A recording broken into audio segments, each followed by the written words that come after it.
시청자 여러분 안녕하십니까? 10월 14일 정오브리핑을 시작합니다. 2020년 센서스 마감이 10월 15일로 재조정됐습니다.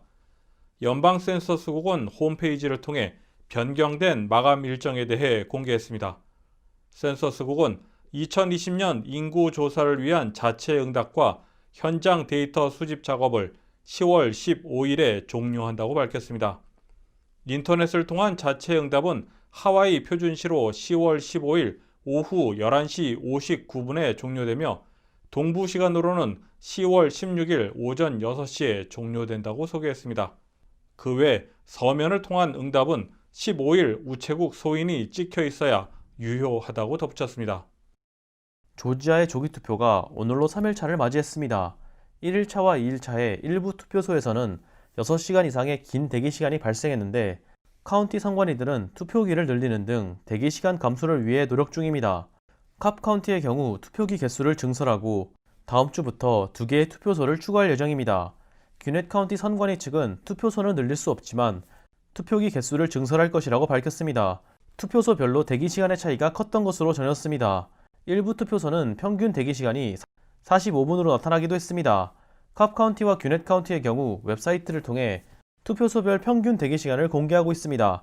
방문 전에 꼭 참고하시기 바랍니다. 공화당 미치 매코넬 상원 원내대표는 다음 주 월요일 임금보장 프로그램 PPP 추가 지원을 주 골자로 하는 경기부양법안에 대한 표결을 강행할 것이라고 예고했습니다. 하지만 백악관과 민주당의 경기부양 협상이 아직 계속되고 있으며 일부 공화당 의원은 경기부양법안에 반대하는 만큼 해당 법안이 실제 통과될 가능성은 불투명합니다. 백악관과 민주당의 협상에는 아직 진전이 보이지 않고 있습니다. 백악관 측이 1.8조 달러 규모 경기부양법안을 제시했지만 민주당 지도부에서는 2.2조 달러 규모라는 입장을 고수하고 있습니다. 민주당 지도부가 타협을 하지 않는 것에 대해 중도파 민주당 의원 사이에서 불만이 커지고 있는 것으로 전해졌습니다. 김정주 변호사가 도라빌시 법원 판사에 취임했습니다.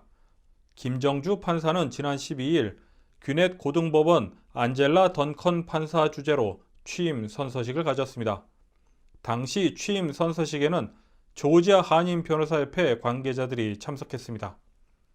김정주 판사는 풀턴 카운티에서 치안 판사로 근무한 바 있으며 형사법 변호사로 활동하다 이번 10월부터 도라빌시 법원에 판사로 재직하게 됐습니다. 조지아 교육청에 따르면 올해 졸업한 조지아의 학생들이 ACT에서 5년 연속 전국 평균 이상의 성적을 기록했습니다. ACT의 4과목 모두에서 전국 평균보다 높았으며 모든 과목 평균 점수도 21.7로 전국 평균인 20.6보다 높았습니다. 대학 준비 벤치마크 점수에 도달한 학생의 비율도 30%로 전국의 평균인 26%보다 높았습니다.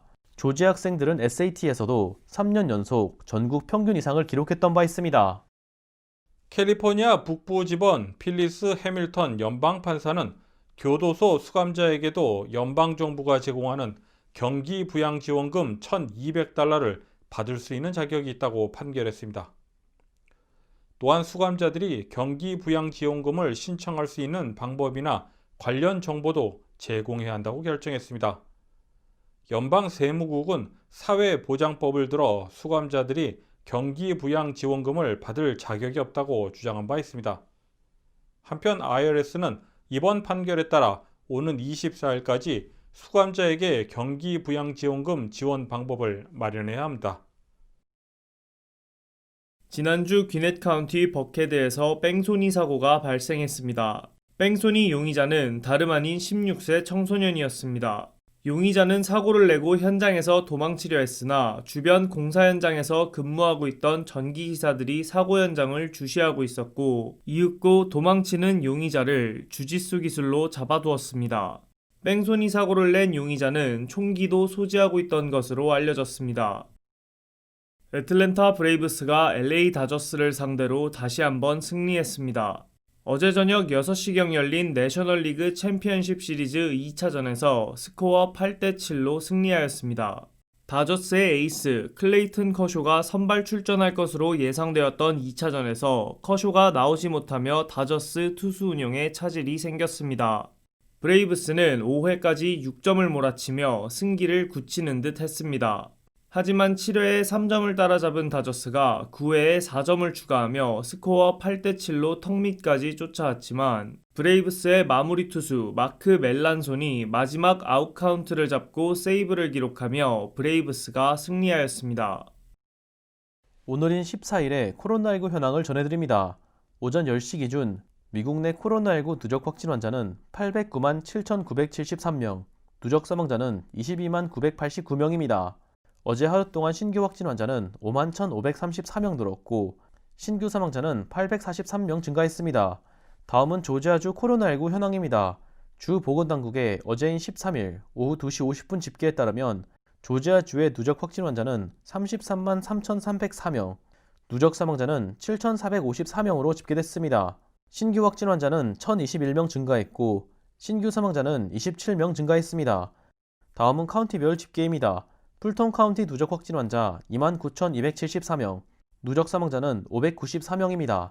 귀넷 카운티 누적 확진 환자 29,015명, 누적 사망자는 425명입니다. 캅 카운티 누적 확진 환자 26,679명, 누적 사망자는 442명입니다. 이상으로 정오 브리핑을 마칩니다. 시청해주신 여러분 고맙습니다.